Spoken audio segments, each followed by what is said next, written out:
this is Alex Burkett, and you are listening to the Long Game Podcast. In this episode, I'm chatting with Chris Toy. Chris is the CEO and co-founder of MarketerHire, the leading talent marketplace for the world's best marketers. Chris is one of my favorite people to talk to. His ideas are electric. His experience as a marketer covers such breadth, and he's got so many data points that he's able to connect the dots and predict the future in ways that others can't. So in this conversation, Chris explains to me why marketers are the apex predator, why they rule the world, using some frankly fascinating arguments. He also talks about how marketers at their best are and always have been adaptable, and why now more than ever that is critical, with generative AI being just a little bit trending at the moment. He also covers advice on how to frameworks to identify marketing talent, whether that's in-house, freelance, or agency. Without further ado, here is my conversation with Chris Toy.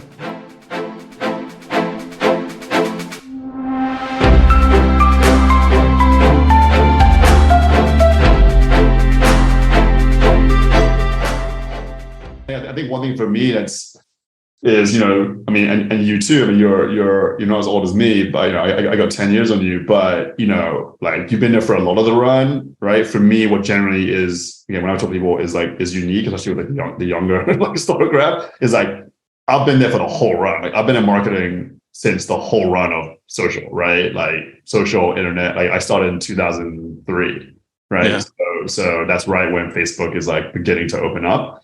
So the whole run of Facebook, Google, all this stuff, like I was working in marketing. I started in direct marketing, like doing like direct mail and telemarketing, like phone. That's what marketing was. Like that's what direct response marketing. That's what data-driven marketing. That was data-driven marketing. It's like it turned into like personalization. That's right. So like I went into that because I went into direct response marketing because when I wanted to go into advertising and marketing.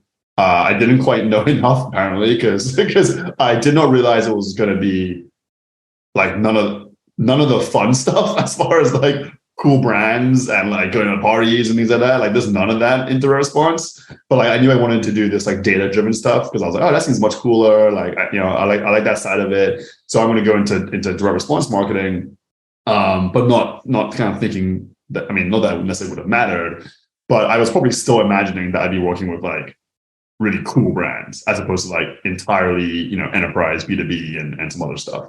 But that was good because like, shortly after that, like you said, all of that stuff became digital marketing. And I remember very clearly, I was working at Gray Direct, or it's huge agency, huge direct marketing agency. And I remember, I don't think it was even called like digital at the time. I think it was just like Gray email or something. There was like this team that was in like the basement of the building. Was literally like these guys also send emails, right? If you want to add that for your clients, it was like this like 4-person, 10-person team. And then watching them take over, like even while I was there, that group was going so fast that they had like renamed in like I was only there for a couple of years, and I started from like a team in the basement that essentially became the same size as Gray Direct. Eventually renaming it to Gray Direct and Digital, and eventually just becoming Gray Digital. So like it grew and just ate the whole thing in like a couple of years, right? So it was really like, looking back, you're like, oh, that's exactly what digital was, right? It just like was a afterthought, and then 2 years later, it was the whole thing. So you obviously have a very interesting perspective on the landscape and the history and the emerging field of marketing. We have to, by the way, we have to keep that in. That's going to be the start of the podcast. So we're in the podcast. Okay. It's such a good origin and kind of wrapping up the conversation. So 100%. Let's go where marketing is going in the future. But I have to start with a question that you prompted me on the intake form. Yeah. Because I also listened to a podcast you did with the Not Boring podcast. Yeah. Where you said marketing is the apex predator. And then in the form you mentioned, you wanted to talk about why marketers run the world. Yeah. So obviously I have to start asking you to explain that. Yeah. I think anyone who gets into marketing or is around it, you when I started it, like there was always, you heard it in so many different ways. Like everyone was just kind of like resist the idea that you would ever need marketing or that, you would ever want marketing, right? You hear like, oh, marketing is a cost.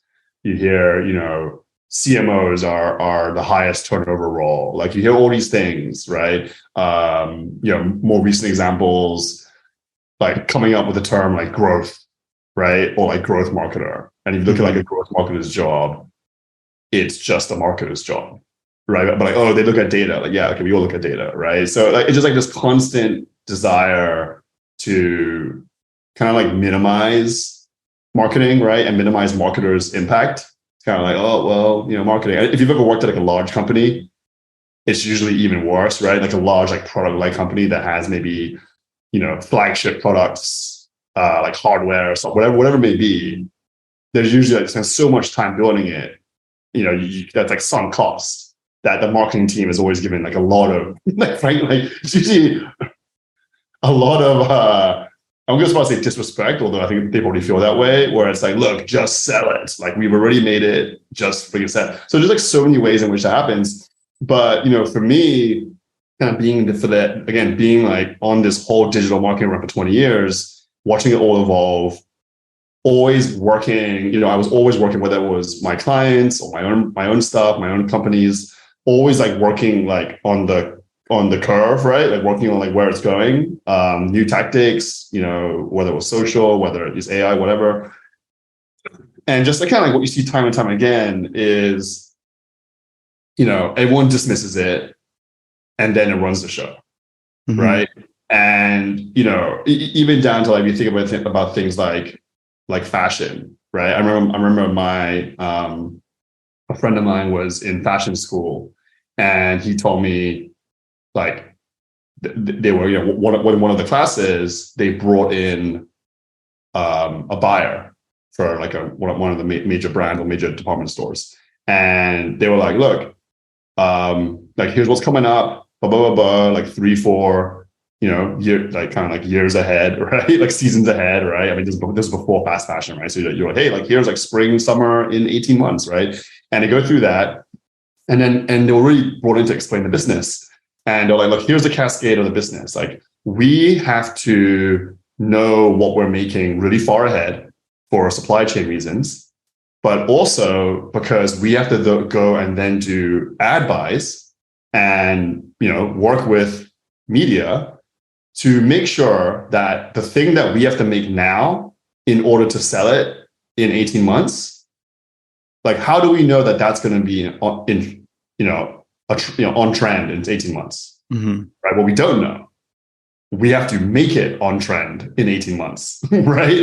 Like, so we have to go through advertising and marketing, make cargo shorts, whatever. We have to make that on trend in time for when production is ready, right? And like, that's one of the things where you're like, you don't think about it being that way around, right? You think about it, oh no, you like make all this stuff, then you download it. No, we actually have to like go and make it happen. And that's why I was interested in marketing in the first place. I was like, it's about making, connecting people with the right products, but also making a market realize they might want something, which is really powerful. And if you look at, and the reason why I say market is going to run, going to continue to run the world, or why marketing continues to run the world, let's just look at digital and social, right? Like it starts, who ends up being responsible for figuring out the rails of the internet and how to, essentially commercialize the internet, right? It's not even marketing. I mean, it is marketing. It was almost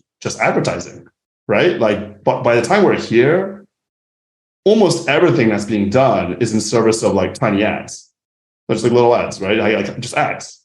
And so when you look at like the whole run of digital, the conclusion is, okay, by the time we got to its maturity, the products are being developed in service of advertising and marketing, because that's how they monetize, right? They're no longer being developed in service of users, which is like sucks. But like, that's why I say, it kind of runs things, because the reality of that business model is it runs on ad dollars. And so the customer is ad dollars. The user for them is ad dollars. And so if they're building in service of that, then obviously they're building in service of people like you and me, right? In service of, and then we're also responsible for figuring that out, right? So like, that's why it's kind of like, to me, it's like we kind of run things, because by now, what marketers and advertisers do on these channels dictates what they build next. Yeah. right? Yeah. So I think of like TikTok. TikTok was like an advertising platform disguised as social media from birth, right? Like that they knew exactly what I was going to end up, and it was all optimized for that. So that's one way, that I look at it. It's just like, again, the biggest change of all time was essentially driven and dictated over time by marketers and advertisers, right? Until we get here today. And then when I look at like AI, well, what's AI? AI is images and copy, right? Right now, at least, right? Right now, right? The big advancements that are ready for action. I mean, not only, right? It's a little bit reductive, but the part that we're all excited about is, oh my God, images, video, Gen AI and copy. Well, whose job does that sound like? Right? Yeah. That kind of sounds like us again, right? Yeah. So, who's going to, and probably to a lot of people, who's going to cause, a lot of good, hopefully, and probably a lot of problems for everyone with Gen AI, right? Like, I mean, you, me, like all of our marketing buds, like, how much are we talking about this? I mean, just a little bit. I think the LinkedIn feed is just a little bit influenced, right? By ChatGPT. Just a little bit, right? Whereas, like, like doctors, lawyers, other people, like, they're like interested in it and they're like, cool, but they're, most of their job doesn't, it's like, oh, how's it going to affect us? Yeah. For us, we're not like, how's it going to affect us? We're like, all right, like, kind of like the first time with the internet. How do we get on board with this? Because it's going to affect us. We are the ones who are going to build with this. Yeah. Right. It's not about how's it going to affect us. I think what marketers and advertisers, what marketers have realized and need to realize is, at first, look at the digital run and social media run. We let that kind of impact us, right? We were just sitting there and it was like, oh, like give social media to the intern. Like it happened over time that we began running the show, right? But with AI, it's like, look, it's going to happen again, except this time, for myself and I think a lot of people were like, look, we're not going to sit here and just kind of have that be something that comes up that we're sitting here doing our job. And you have a content agency, right? You're not going to be like, wow, that's a weird toy. Like, well, I'm going to ignore that and we'll just keep on doing it the old way. You're like, well, like if I don't own this and dictate how this ends up changing content, like not only is that going to negatively impact you, but I think you understand that you have a huge opportunity to dictate what happened. 100%. Right. And that was not as much the case with most of the industry for digital, right? They were kind of resisting it. But for a lot of them, right, anyway, not everybody. So again, with AI, so I just keep looking at these big advancements in, the industries and the world really. And like a lot of it just ends up on our desk. Like it just ends up with us having to deal with it. And the other part of it, of being kind of an apex predator as an industry, is just like, look, there are however many thousands, millions of types of products, services, verticals, just so many things that you can make, so many businesses you can create. There aren't that many constant things between all of them, right? One of the few is that they all need marketing, right? Like they all need marketing, right? If you have a bakery somewhere and I have a private equity firm, how much do we really have in common, right? Well, the reality is they probably both need some form of marketing, even like a private equity firm, right? They still have to do things for like LPs and things like that. And especially with digital, right? So what digital did was bring the barrier to marketing down, which meant that every business now could do marketing, which meant that every business had to do marketing. Right? Because again, back in the day, pre-digital, if I'm a bakery on the corner, there are still forms of marketing that I probably do, signage, right? Like the different things on the street. But a big part of it was just foot traffic. Right? I could just be on the corner. And one could argue in the old definition of marketing too, that the placement of your store could be construed as a marketing decision. Exactly, right? It's all marketing, right? I mean, you may not have made it that way, but it could have been a marketing decision to be like, okay, I'm going to choose a place for foot traffic. I'm going to be far away from other bakeries, or I want to be close to other bakeries. So I'm in like a baking district or whatever, right? So, but now, like, you kind of have to maintain a Yelp presence, right? You kind of have to maintain a Google review presence. You might even think you have to have an Instagram, right? So if you want your product and business to be successful, it's really hard to say that you don't need marketing now, right? Whereas back then, like, are you really taking out, a TV spot for your bakery? Like, probably not. Are you really taking out a magazine ad for your bakery? Probably not. An ad in the paper? Maybe, right? But now the barrier to it is so low. You could have an Instagram, cost you nothing. You could, do whatever, maintain a Yelp page, cost you nothing. So I think it's a big part of it where, the barrier coming down to marketing, to all kinds of different types of marketing, that's again why, to me, like, marketing is this apex industry, because it's just like everyone can do it now, and that means to stay competitive, you have to. And the momentum is not away from that. The momentum is only in the direction of even more complexity, right, and even more needs. Again, like AI for content, it's not about like, is it going to replace anyone? Most of the questions I get, I'm sure you too, is like, I asked it of you, right? Like, all right, like, what are we doing here, right? Like we don't not need someone like you, but we want someone who's got a plan.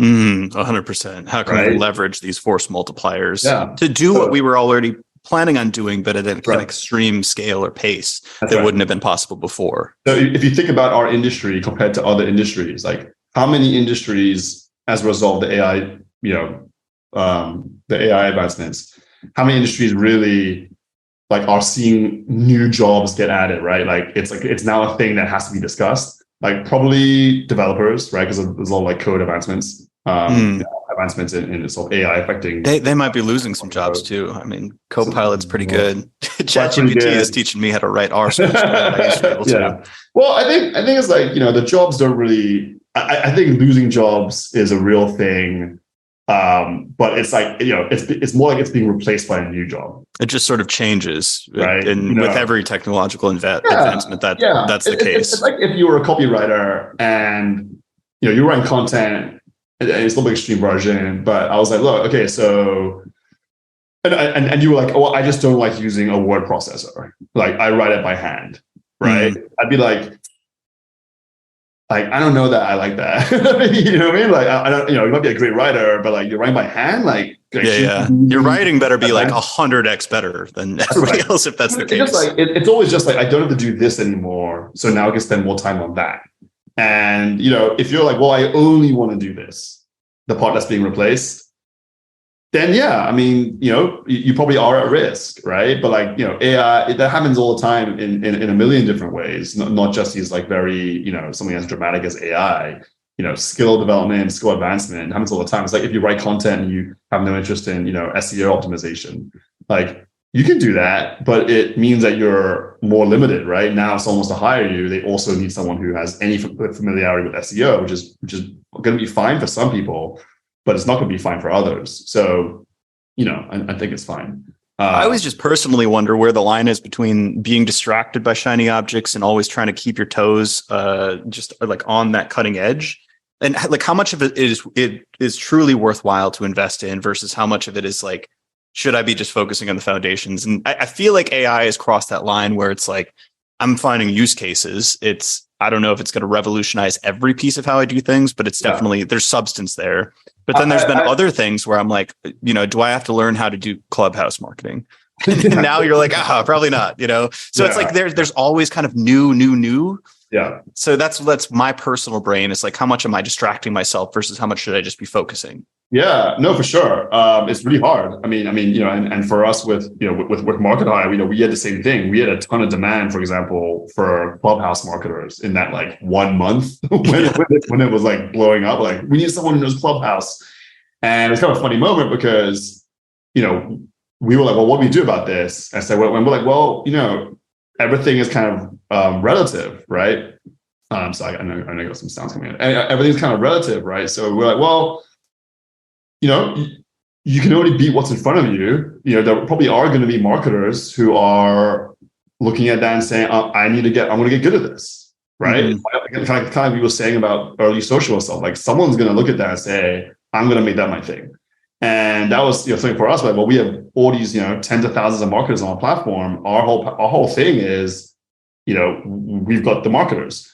And so we sent one of our like quick strike skill update emails, like blasted out to everybody. It was like, hey, if you are working on Clubhouse as an area of expertise, like fill this out. And, one of our marketers actually like tweeted it out. It's kind of funny. They were like, kind of screenshot it. They didn't tag us or anything. And they were like, is this one of those things where I'm going to have, 5 years of experience for a thing that's only existed for like 1 year or whatever it is? Mm-hmm. And I think I replied, and I was like, no, like, but demand is there, right? Someone knows it better than someone else. And that's what these people are looking for. And, and we actually got a bunch of people who wrote back and said, yeah, I'm like hosting a show every day. I'm doing all these things on it. I can do it. You know what I mean? And I think like that's the big difference for all these things. Like, you can choose to get into it, right? Now that person maybe doesn't have, that didn't last as a sort of in-demand skill. But like you said, with AI, I think it has passed that point, I mean, sure you were, obviously you guys had Jasper as a client. We were dabbling with like GPT-3 last year, using different stuff. And, last year it felt mind blowing, right? We were like, whoa, totally. What can do? But like, this is different. Right. It's different. Like, this is definitely different. The promise came true to a certain extent. And it's probably going to keep coming true.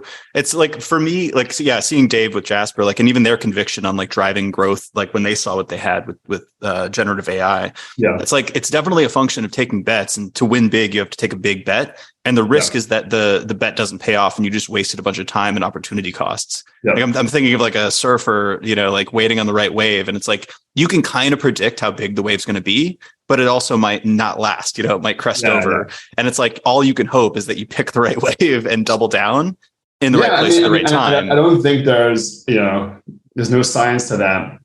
I think you have to kind of trust your, you just gotta make a call, I mean, we're making a call on it internally, where we have training for our team. So we're investing in our team, saying, hey, like, and it can be tricky, it can be tricky how to frame it to say, here's this crazy tool. And anyone's playing with it, but like you said, to really kind of get your head around, how do I use this to be better at anything? It actually takes some work, right? You have to kind of work, use it a bunch before you get past it, it being just kind of an interesting toy. But you're like, whoa, wait a minute, I can do this. And you're like, well, wait a minute. Okay, I can do this, right? And you realize, for the one use case you had, you probably have to go like 6 or 7 versions down of how you actually are executing a use case to really be like, oh my God, like I should be doing this all the time this way, as opposed to it just being sort of interesting. And so, I think you have to invest in it. We're investing in it internally. Like we have a whole Slack channel for the team. We'll have all these resources. We'll bring people in because, to me, I really do think it's gone past that point. And I really do think it's something where, in the not too distant future, it'll be similar to saying, can you do your job without using Google? Like right. Without looking something up. Right. If you think about, having all that information at your fingertips, or Wikipedia, right? Just like these things that we just take for granted. And I'm like, it's going to be like that pretty soon, where we realize like, okay, how was I even doing this before? Because there's huge amount of shortcuts I take now from what I was doing before. And it's unnerving. It's unnerving and exciting for myself and our team when like the first time you start letting it just write some emails for you and like just like replies to anyone, right? And just like, what, like I'm gonna think this through. Like when I filled out your form for the podcast. Yeah, that's right. I've written a bio for myself, dozens of times. It's always like fine and a little bit awkward. I'm always like trying to spend as little time as possible, right? And I always look at that. It's kind of like clunky, but whatever.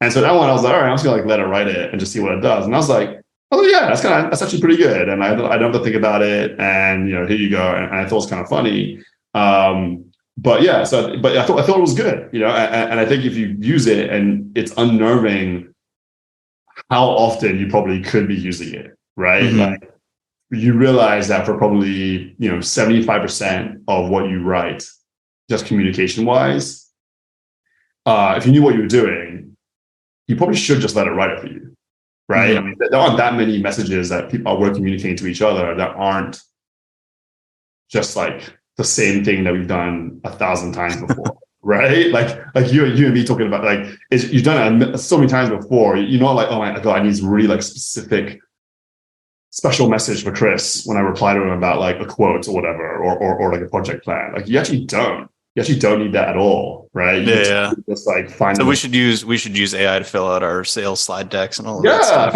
yeah. That's not a bad idea, actually. Yeah, you totally should, right? And like, but you know, anything that's repeatable, right? Like anything that you have sort of a workflow for, right? Yeah. Because I think the big piece for content, when when we were looking at like generative AI tools for running content. So if you sit down with someone who writes a piece of long form content, right? Like what's their process, right? If I went to you, like take you and your agency, right? You get a new customer. That customer is in healthcare. Okay. Do you know anything about healthcare right now? No. Right? Like I'll make it more complicated. It's like Medicare. Right. I would do a little research. Right. You would have to do a little research. And like, where would you go for that research? Like start on Google. Would it be like some book, some unique book that you go from the library that you're like thumbing through that's only one copy? Pretty sure you're Googling it. Yeah. Right? And are you going to go to page like 75 on Google? No, I'm pretty sure you might not get past the first page.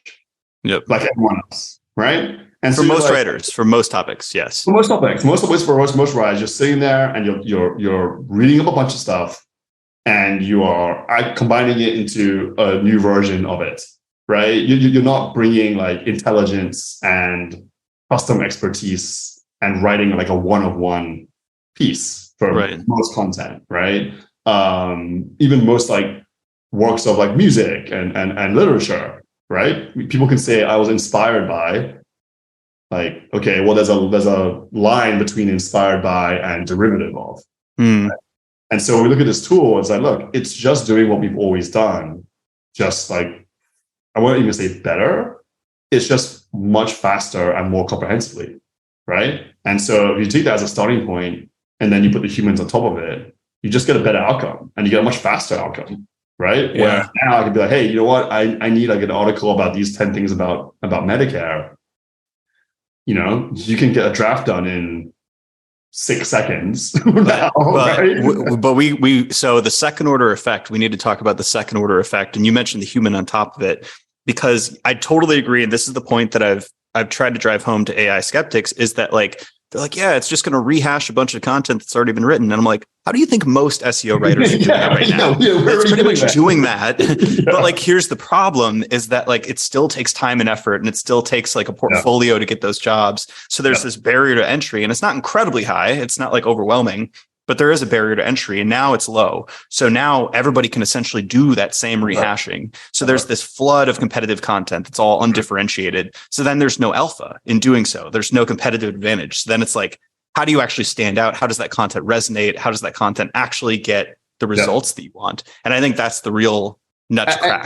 And that's why I love being a marketer. And I say marketers, kind of are going to rule the world, because there aren't that many jobs and industries that have been forced to do this over and over again in the last 20 years. Like, we were doing this every time, Google changed its algorithm. Every time Facebook, hey, guess what? We just launched the newsfeed.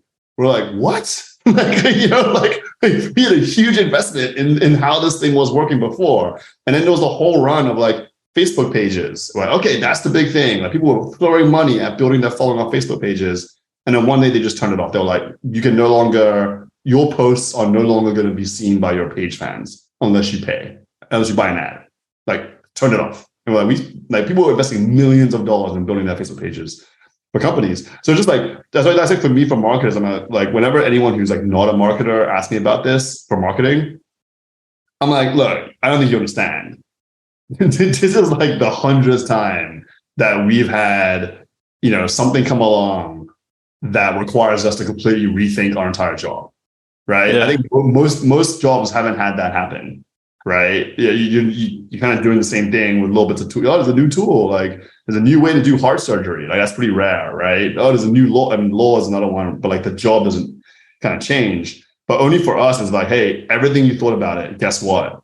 Like, totally different now. Right. And we have to like retranslate our skills, shift a little bit, right? I mean, take content, right? Like, is the AI shift going to be, it feels bigger to me, I think, because it feels like it's happening so much faster, right?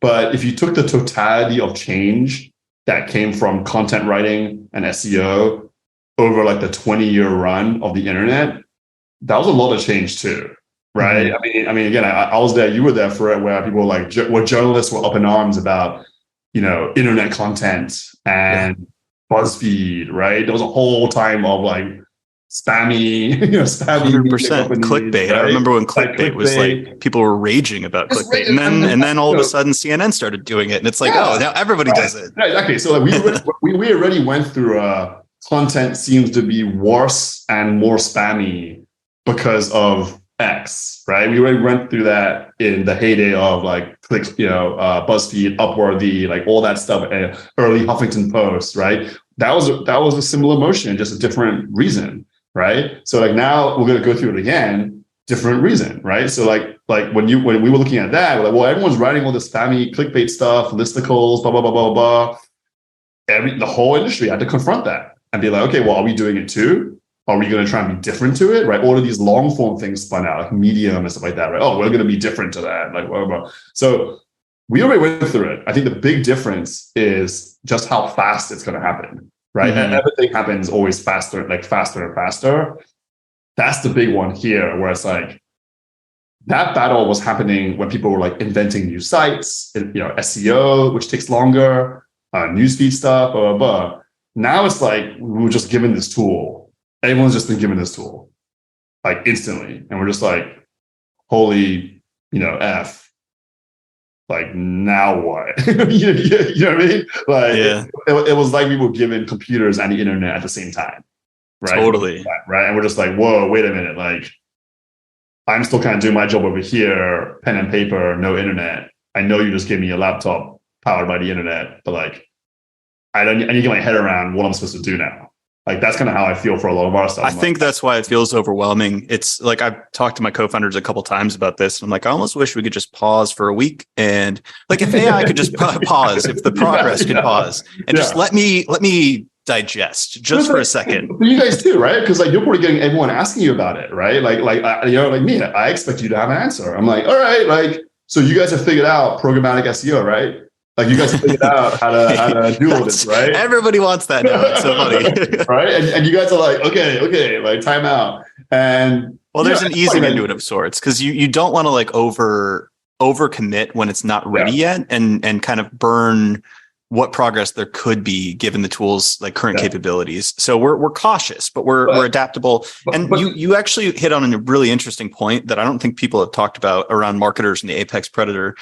It made me think of this quote. I don't know the exact quote, but around evolution, it's not built for the strongest. It's actually the most adaptable that survives. Right. And I find that fascinating, because you did make me think about all the cat and mouse games that marketers have played for years with like Google algorithms, social algorithms, consumer behavior changes. There's like always this push and pull between the external world and what marketers are doing. That's our job, right? And that's what I mean. Like, that's like, our job is no longer like market. Our job is like, we are just like, of all the people who are in the middle of like because look at our job. What's our job? Our job is to figure out how to make consumers aware of products and hopefully get them to buy them. Right? Yeah. That's a very simple job. So we're one of the few jobs that changes anytime consumers change. So if they're suddenly using cell phones and they weren't before, right? How many jobs are like, we have to figure out, there's a whole different version of our entire industry that now exists on a phone. What are we doing? What is this? Right? Like, how do we track it? How do we build it? Like, other people aren't doing that. My friend who's a lawyer is not doing that. My friend who works in finance is not doing that. My friend's a teacher is not doing that, right? They're not saying that being like, whoa, like, okay, this huge trend. So any change in like society, basically, any change in culture, any change in any of these changes that changes what people are doing, that affects us, because our whole job is to try and get there, right? Kind of be there where they are, right? Versus like, oh, there was like a 30-year run where there were like 4 TV channels and 2 newspapers. And that was the extent of it, right? And you can mail them at home. You can call them at home. That was it. That's a lot easier. Now, what is even going on? Right? you know what I mean? Like, and like you said, like it's about survival, right? And that's the key part. Like it's survival of the fittest. The key part is not fittest. The key part is survival. Yeah. Right. You know, and again, for us, that's why like, I'm not worried about it for marketers. Like it's stressful for us, but this is the 100th time we've had to do this. You know, it's just a really big one this time. You know, this is not just iOS 16 has come out and we have to like completely change how we think about media buying. You know, this is like a transformational change, but actually very often the changes are ones that we are reacting to defensively, right? Like changing the algorithms, new tool. We're like, okay, like we got to figure it out. This is one where I encourage, you know, every marketer and every business doing marketing, you have to look at it and say, this is not one to be afraid of. Mm-hmm. Right? This is one where you have to get on the front foot and you have to have a team around you that's on the front foot to say, hey, like we're meant to run this one. Mm-hmm. There's no one for us to complain about. Right? Oh, I wish Google didn't do this. What platform didn't do that? Why is this different? This is one for the marketers to run. So, you know, we have to get on the front foot kind of as an industry and say, okay, like, I mean, again, it's definitely not a noble job, right? But all of our clients are going to be looking to us for answers. Yeah. Like they're not going to go to the engineers. They're going to go to us. Mm-hmm. Right? And be like, what are we doing with this? Right? Or how does this change our creative production? How does this change how we write copy? How does this change outbound, cold outbound? There's this guy, I'll shout him out, Jordan Crawford. You can find him on, he does amazing LinkedIn videos. You know, his whole thing is automated cold outbound. Yeah. And, you know, we had used it for some stuff and it was originally like all data driven. And it was a whole thing where I was like, and again, this is like Q3 of like last year, not that long ago. His whole thing was like scraping data and then automating cold outbound with like custom messages, right? And the custom messages were still written by people. So he was like, hey, the key part is you got to give me email to like write the custom messages. We'll segment it. And then now he's just like, okay, like we can now write, one-to-one custom messages using, ChatGPT or GPT-4. And it's just like a total change. So, imagine when I was doing direct mail 20 years ago, everyone knows personalization's one of the, big winners. If you can personalize, you do. And like, what was the best thing we had back then? Like we'd put your name on it, right? It was like, if you put your name on it, like they'll think it's personalized. And like, maybe we cut the data a little bit by like company size and there was some stuff that we would do. And then the whole big thing was like, on-demand production so that you could customize a little bit more. But like the holdup was the creative. Mm-hmm. Like, you're not going to sit there and write like, literally a million versions for a 1 million person list to be like, hey, you're a trucking company in Iowa, blah, blah, blah, and all these like actual personalized details. We would love to do that, but you would never do it. It wasn't possible. Now something that's possible, like it takes a huge leap to get your head around like, okay, like what are we doing now then? Right? Like what are we doing around with like lifecycle emails? Yeah. Like we're just sending one version to like 100,000 people. Like, okay, like 2 versions. Okay, well, kind of feel like it should be customized one-to-one to a customer who we have all this data on. All the relationship data on. We know what they bought. We know when they bought it. We know all this stuff, and we have this tool that can take that and understand it and write and then do this with a brief, 1-to-1, and we're just not going to do that. Like that. It's crazy, and it's really exciting. Use cases like that are incredible. But one thing that came up when you were talking about the outbound, and I thought about this with SEO too. A real challenge in marketing is not just that we have to adapt all the time, but we're playing game theory all the time. Yeah. So there's the first principles, then there's like first, second, and third order consequences, right? So it's like, if we take the example of the outbound emails, the first principle would be sending outbound emails is an effective way to reach potential buyers, and personalization is a more effective way to do that.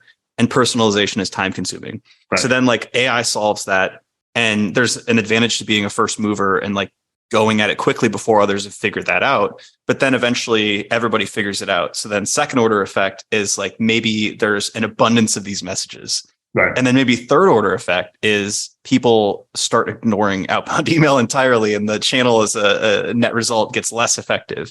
So then it's like you almost have to like, I mean, there's the speed advantage. So like that's totally a valid strategy. But then in some cases, you almost have to think out to that endpoint and be like, all right, well, if all of this plays out, then what's the next move? Yeah, I mean, and the game theory point is really good because, you know, I guess as a marketer, you're always thinking about that. And again, I'll kind of make the example of just quickly of you know, we've been here before, right? Take like influencer marketing.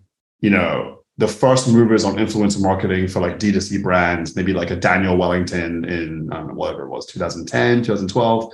You know, the first person to one of the first brands like en masse to go to influencers before everyone had a deal, let alone was even thinking that they would get a deal, and was like, I'm gonna send you a watch. And they're like, oh my God, this person's gonna send me like a free watch. Yeah. And like just had an outsized result, just like ran the table, insane growth because they were doing this thing early. Now, you know, that saturates. I mean, is it saturated? But like it certainly got much more competitive and is now a whole thing. It still is the pillar for a lot of e-commerce brands. Right. But those early guys just kind of ran the table and you know and had majorly outsized gains. The ones who win in it now, you have to be really good at it. So the result is kind of like a vector of like, are you early and there's no competition? And are you really, really good at it? Mm-hmm. And if you're super early, you can be okay at it and get a huge result. If you're late and everyone's already doing it, like we were saying, you have to be really good at it to get the result, right? And so like that's kind of the piece here that's really important is like, are you going to make a play now and get the gains by being early, and or are you going to be really good at it and that's going to be probably more sustainable, right? But you can get huge wins, right? You know, again, I have friends who had social media, you know, ads agencies in the early days. I didn't do, I mean, we did a load of it, but it wasn't our main thing. You know, I kind of wish that I just focused on media buying because that was really the cash cow, as opposed to like, oh, we're your marketing agency and one piece is media buying, but we'll do all this other stuff too, like PR, blah, blah, blah, blah, blah. I wish I didn't do any of that. I wish I had just done media buying because it would have just been a straight shot. You know, I know a lot of people who did that early on, crushed it, made a ton of money, and just like don't work anymore. Because they're just like, well, that was good. I'm out. I'm not going to do it again. You know, like I don't have any interest in trying to sustain it.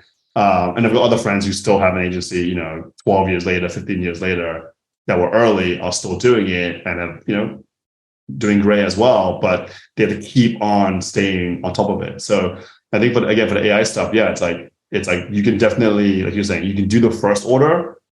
You can get giant wins at every step, basically. But I think if you aren't, I wouldn't say it'll lead to failure, but I'll say, you know, you should try and be aware of which move you're making, which stage you're at, right? Because if you're later stage, you can play the game. You just have to find a new way to play it, a new angle to play it. You have to play it better. Because the same is true in SEO. Like I think the early days, you didn't have to have that great of content, and nowadays SEO still works. Like you can't play it like it was 10 years ago. Yeah, you can like do SEO, right? Like you can just write some stuff and you know and put it online. Be like, we're doing SEO because we have content. You're going to have highly differentiated content. It's going to have to be probably expensively produced. You're going to have a very great link building strategy. And you're probably going to have to be in a niche where it's not overly competitive. Like if you're going to go straight up against HubSpot for marketing automation keywords, good luck. Like you're going to have some other game than the way they played it. Yeah. And that's where it's like the competitiveness of our industry is also, I think, a unique trait. You know, I think most jobs, the competitiveness sort of exists maybe like internally at the company, right? Like you're trying to be the best amongst the people who are at the company. Maybe there's some sense of external competition, right? But usually it would be at like the macro, like product level, right? You're like, is our product that we're shipping better than our competitors, or that we're selling better than our competitors?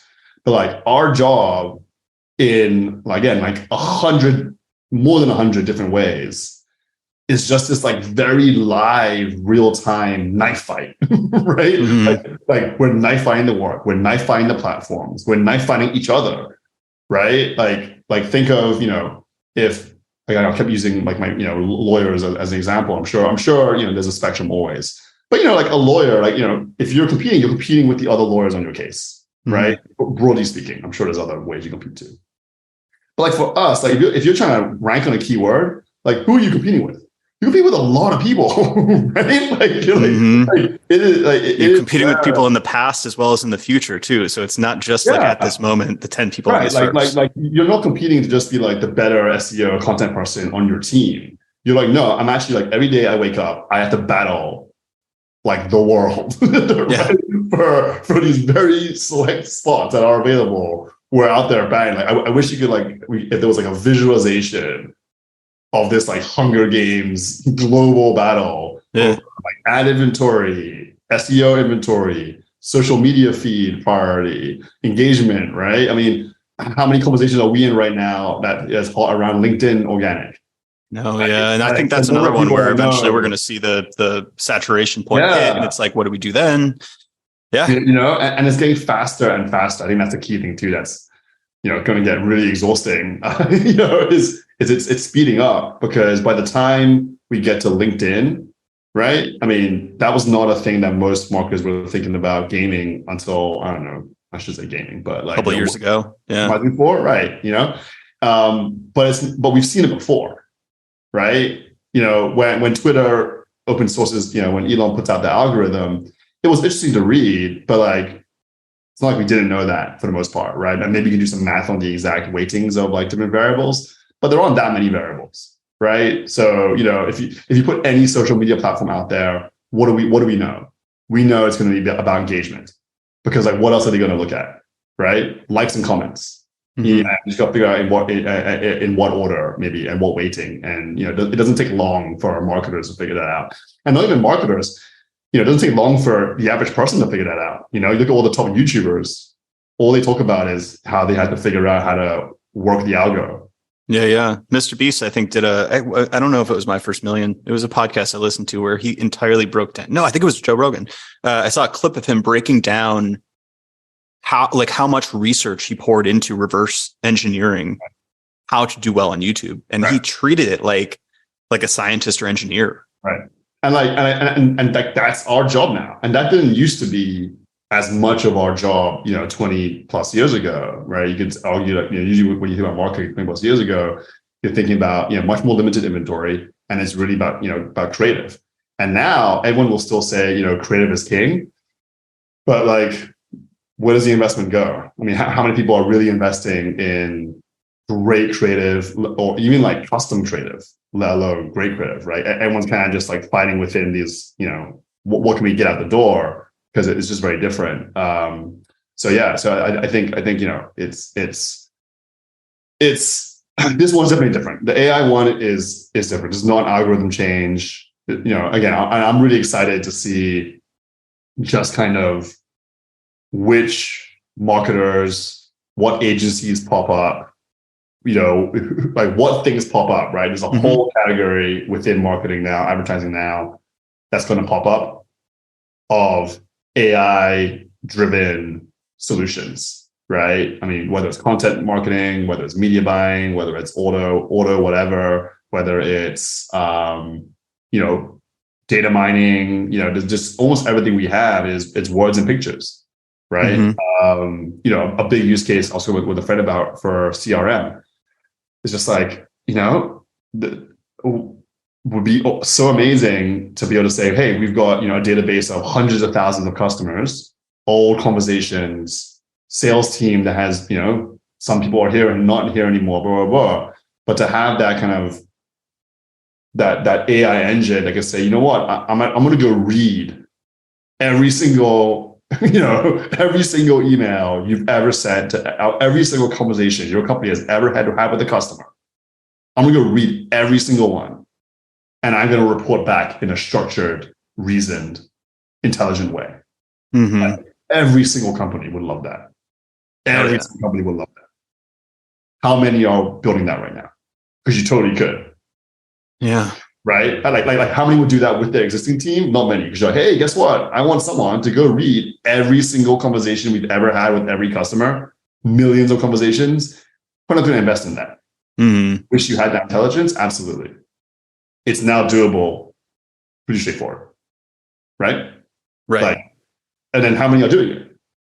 Probably not a lot, right? So like there's a lot of assistants that still do. Like a lot of people need to debug this and get a grasp on like what is capable with these tools. Right? So it's like that is still there where I think a lot of people are like, just thinking of the use cases. And usually what I find and what we found is when you think about it, you kind of have to open your brain back up a little bit to like, what is like the most perfect, if I had a magic wand, what do I wish I could do? And like the crazy thing is like the new AI tools make them seem very possible. Yeah. I wish I could personalize one-to-one. I wish I could read every single email. I wish I could just do whatever. And we're like, oh yeah, like actually that tool can probably do this with a few weeks of work. Right. Right. That's insane. So, I don't know when that momentum tips. As much as it feels like it's overwhelming now, like I don't think the engine's even started. Yeah, it requires a different way of thinking than a lot of marketers are used to. This is more how I've tended to approach problems, which I don't know if it's like a PM mindset or a engineer mindset. But back when I was at HubSpot, I used to think about those ideal end states and kind of chip off like an MVP to like prove it out and like step by step how I would get there and what tools I would need. And I don't know what mindset that represents, but I want to open it up to a broader question if you're cool, because we've talked a lot about marketers, which you also made me proud to be a marketer. So this is, I think, a great discussion. It's like we deal with a lot of stress. This is awesome. Yeah, we should probably marketers. There's a lot there. We're doing important work here. Because sometimes you're like, I just write emails and stuff. You're like, oh yeah, there's actually a lot of interesting problem solving and game theory.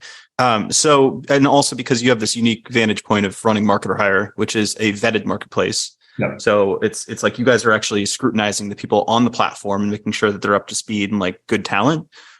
And this is a broad question, but what matters when you're hiring a marketer? What do you look at? Like, how do you predict the efficacy of a marketer when you're bringing somebody on, whether freelance, full-time, whatever? Yeah. So I think there's, it's very complex now because there's a lot of nuance and details and data and attributes and skills that go into it. But at the very top of it, when we started the business, that there were kind of like just like really a couple of vectors that we look at and then made it more complicated.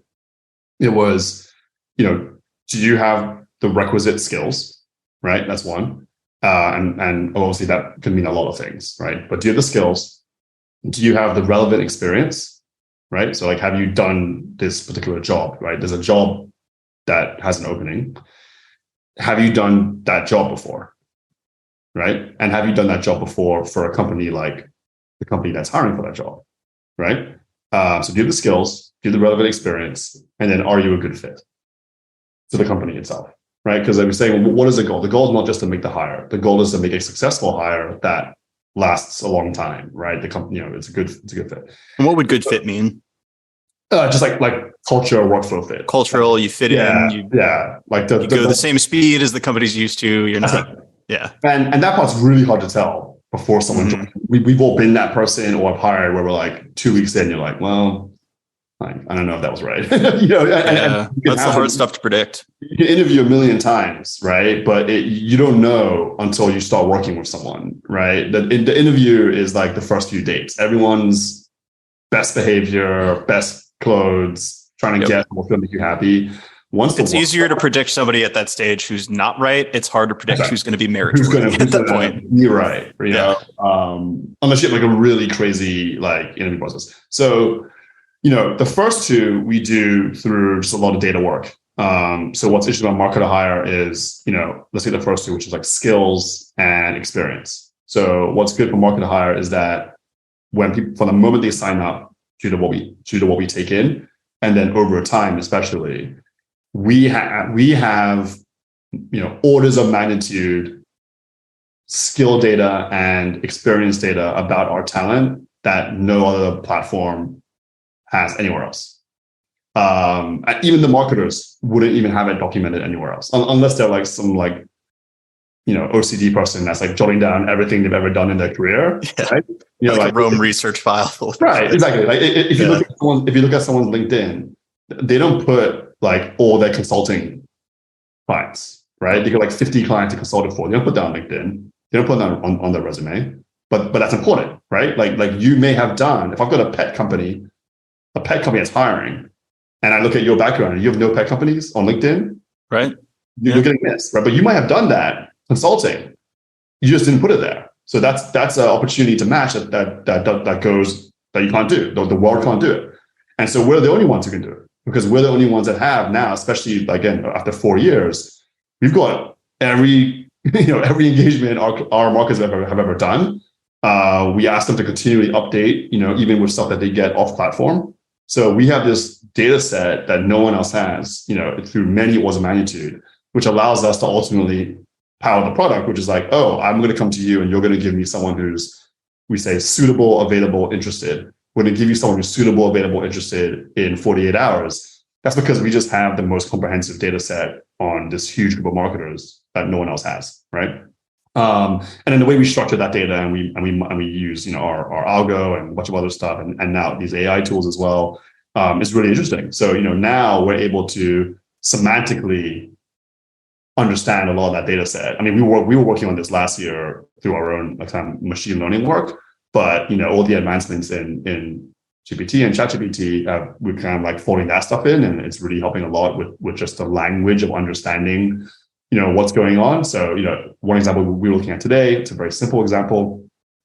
If someone was coming in hiring for barbecue, they're selling barbecues, right? And this is like a real example. Our match went to someone who had experience with a company that sold grills, right? Now, that may not seem like a big deal, but just it reading barbecue and being like, here's someone who sold grills, like that's a big deal, right? Because before we would have to sit there and be like, let me write out like a million versions of the word barbecue so that we have this information and then put it on that and tag it up. We have to do a lot less of that now. So now there's like a semantic understanding and interpretation of what certain words mean. And, so anyway, so to get to your question is skills, experience. So how relevant can we get the skills and how relevant can we get the experience? Those are the first few vectors. And then, we always say rematching is a feature. Like we try and make it speed, because I'm like, look, we might have 50 marketers who are suitable to your skills and experience requirements. I don't really know which one you're going to be like best friends with. Okay. So let's just match with speed. You get started. We have these really, our engagement's always really flexible. And after 2 weeks, 2 months, you're like, well, right, the right skills and the right experience, because we all knew that going in, but I don't really work well with this person.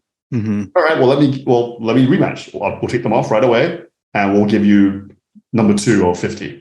And then number 3 or 50, number 4 or 50. So, having that rematching and that speed in the product allows us to account for the fit, because it's really hard to account for fit up front. So I like that test run. That's a good approach. Exactly. So the vetting is ongoing, right? The good match is really by the time you're probably 30 to 45 days is kind of where we put our marker. When you're 30 to 45 days in, you probably know. Mm-hmm. Right now, something can go horribly wrong in 5 months, of course, but that's more just like that can happen anytime. Yeah. But as far as it being a bad match, you probably both sides probably know within 30, 45 days, and we'll have freelancers who will say, you know what, like this is not what I thought it was going to be. I went off, so they'll go actually be the ones who went off the engagement and we'll replace them. So, those are 3 things. Skills and experience fit gets you in the door. And then the speed of rematching for us, the fact that we're an on-demand platform, right? You're not restarting a 3-month search. You're not restarting 50 interviews. You tell us, you hit the button, we have someone else with the right skills and the right experience in that chair, by Monday, right? Like that's really where the magic comes in. And it actually doesn't happen very often, but it's there as it gives comfort to everybody. But usually that match works out. That's great. We're at time. I didn't even get to ask you so many things. Like I wanted to ask you about you got a soccer blog that you sold. Like there's so many. So we might have to do a part 2 if you're down. Yeah, no worries. No, good. But this is great. So throw some links out. What do you want people to see? What do you want people to check out? Where can people find you online? Yeah, I can ping you. I mean, I think like my Twitter and LinkedIn are there, but really, I mean, you can plug me. What, like when do you think it'll go live? Because I haven't like put stuff up in a bit, so people. I'm actually going to restart my own posting. So I'm going to do that. I'm going to restart on Monday. So that way, if we point to it, people 2 months. Well, So check out. I mean, definitely people will check out MarketerHire. Yeah, exactly. Follow you on LinkedIn, maybe. So, yeah, no, I think send them to the business.